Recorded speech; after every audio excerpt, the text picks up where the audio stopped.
Hey y'all, Wacky here with another Dwarf Fortress tutorial. This time we're going to talk about embarking and choosing the skills and supplies that our dwarves are going to take with them on their new journey. Now you can see I'm here in the Choose a Fortress location screen, which is where I left off in the last tutorial. And you can see I've chosen a location that's kind of up here in the northeast corner.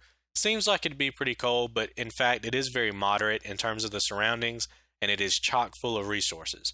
Remember, this is kind of the embark that I want you to shoot for, so that you don't have to concern yourself with the environment trying to kill you or just lacking resources that you need when you start the game. I want you to have everything you need and learn what to do with them.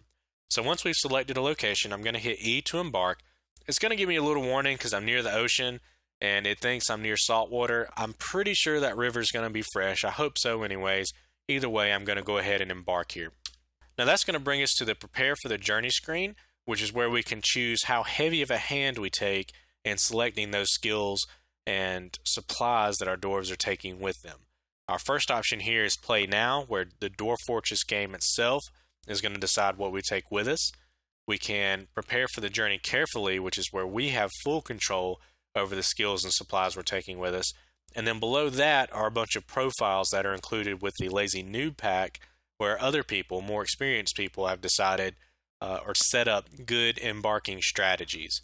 Now, there is one here that's very highly recommended for new players, and if you want to skip this tutorial, then definitely go with this one. It is a very good one. It's very solid. It has everything you need in it.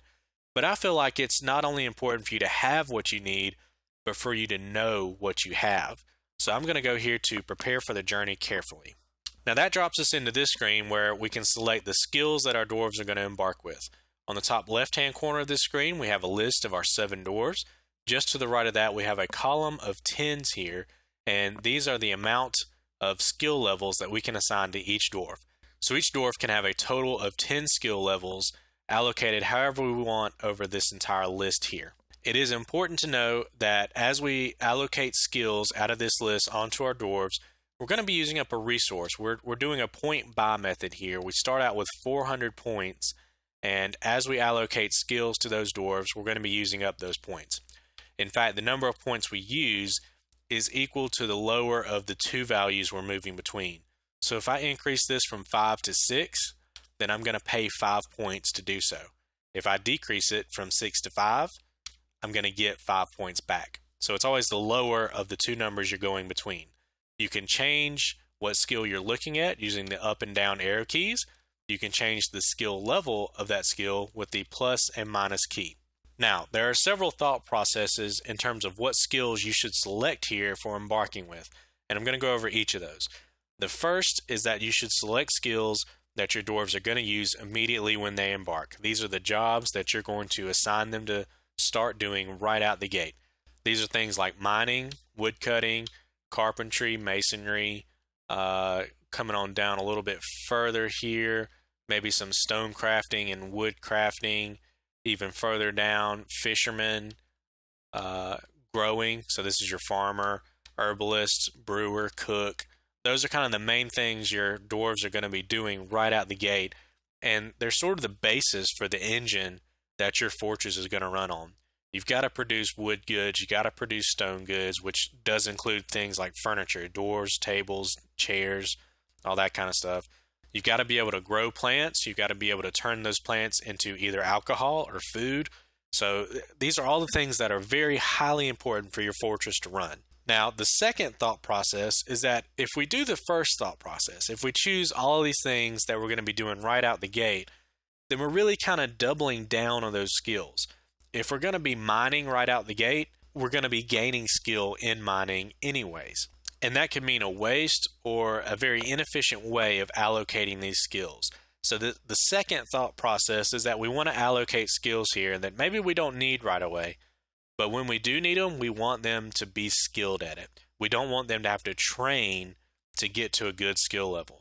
So the number one thing we look at and we talk about with this are the skills for doctoring type activities. So starting way down here at the bottom, wound dresser, diagnostician, surgeon, bone doctor, and suturer. These are skills that you don't want the doctor dwarf to have to train to get up to an appropriate level. You'd rather start out with that appropriate level. The downside of this is because we don't need these skills right away, there's always the chance that we could allocate these skills to a dwarf that will be killed or die in some manner before he actually gets to use them. And that could really hurt us. On top of that, dwarves that come into your fortress in the future through migration waves are going to be coming in with their own skills. There is a decent chance you could get a doctor or something out of that too. So because of that, I would suggest that we use that first method where we're allocating skills based on the jobs that our dwarves are going to do right from the beginning of the game. And the benefits to that is that they're going to do those jobs faster, they're going to produce better quality items, and it's just going to make the beginning of the game easier for us, which is really our focus as new players to Dwarf Fortress. So I'm going to give this guy or girl here some mining skill, and I'm going to raise that all the way up to 10. I'm going to do the same thing for the second dwarf in the list, all the way up to 10. Now these other dwarves I'm going to assign multiple jobs to, but these first two, they're going to only be miners. And that's because at the beginning of the game, a lot of what we're doing is mining. We want these guys constantly mining. These guys are going to mine, they're going to sleep a little bit, maybe drink a little bit, and that's it. That's all we want them to do. If they're not doing anything, then they should be mining. These next few guys, we can assign multiple skills to, so I'm going to give a couple of wood cutting and masonry. I like to balance it out where if I need wood, then my mason can go and cut the wood while my carpenter builds things, right? The next guy we're going to assign stuff to is a carpenter. So that gives us some skill in carpentry. Then we're going to come down here. We're going to look at fishing because we're starting on a river, so this will be nice. So I'm going to take that up to 8, and then I'm going to also give him some skill in dissecting and cleaning those fish. For our next guy, we're going to go down here and we're going to look at, let's see, where is that? Oh, back up top. We're going to look at brewing and growing. So farming is how we're going to obtain the resources we need for brewing alcohol and providing food for our dwarves. So whenever this guy's not farming, he's going to go over and start brewing whatever we need for our dwarves. On top of that, we also want to have an herbalist. This is a plant gatherer. This is the guy that's going to go and harvest things from bushes, which is going to include food and seeds and all that kind of stuff for us to use in farming and cooking and brewing.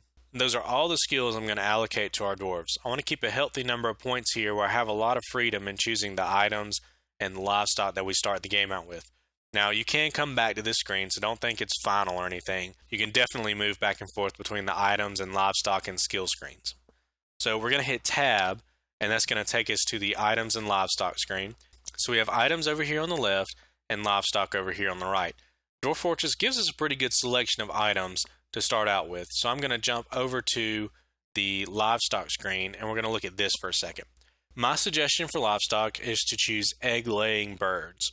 And that's because eggs are a good source for food, and they're really a very hands-off activity, getting the eggs from your birds.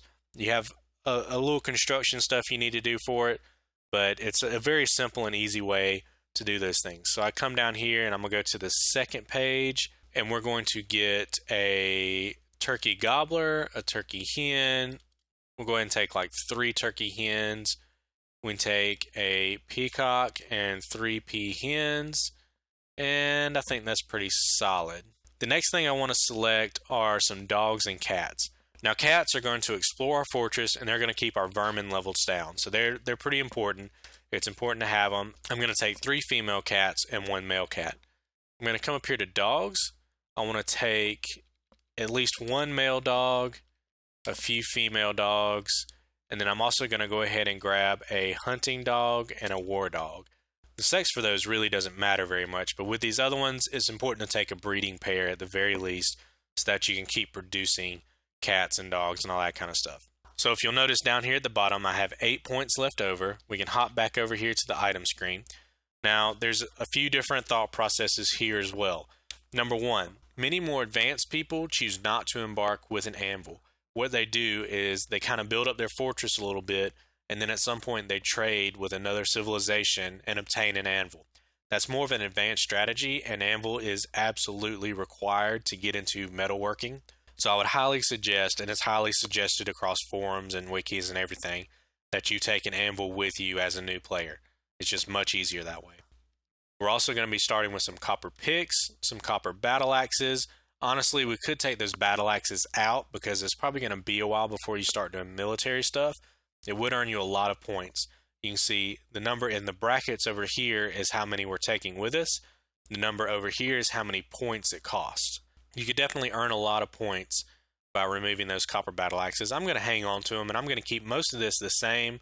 The only thing I'm really worried about is I'm going to go ahead and increase our plump helmet spawn. So plus sign there, and I'm just going to fill up the rest of my points. These are what we're going to produce alcohol out of. So it's very important that we have a good supply of these, especially if something happens to our farm or anything. It's nice to have a good selection of plump helmet spawn. This is kind of the key to starting your fortress off on the right foot, is being able to produce plump helmets, which in turn will produce alcohol for your dwarves and make them very happy. If you don't know, dwarves don't drink water unless they're sick. They only drink alcohol. So alcohol production, highly, highly important. So I suggest taking more plump helmet spawn than you need just in case. They're cheap too, so it's okay. Now, if there's some items you want to take with you, you have in mind, but they're not in this list, you can always hit the N key to select them. My list is actually empty because I've already used up all of my points. If I were to, say, take out one of these battle axes, which gives me 68 points, I can hit N, and I get a nice long list here of categories on the left, and then more specific things on the right, which are going to cost some amount of points, but it's going to add it to my list. I'm not too concerned with that.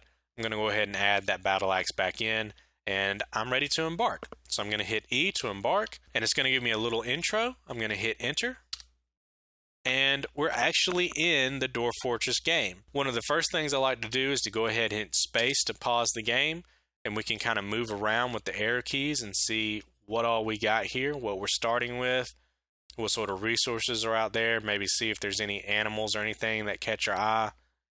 And this looks pretty nice. So that's going to wrap up this episode. If you have any questions, thoughts, feedback, suggestions, clarifications, whatever, please don't hesitate to leave that in the comment section below. I love engaging with you guys and your questions and conversations and all that. And if you like the video, please give me a thumbs up. If you want to see more tutorials, please subscribe. And I will see y'all in the next episode.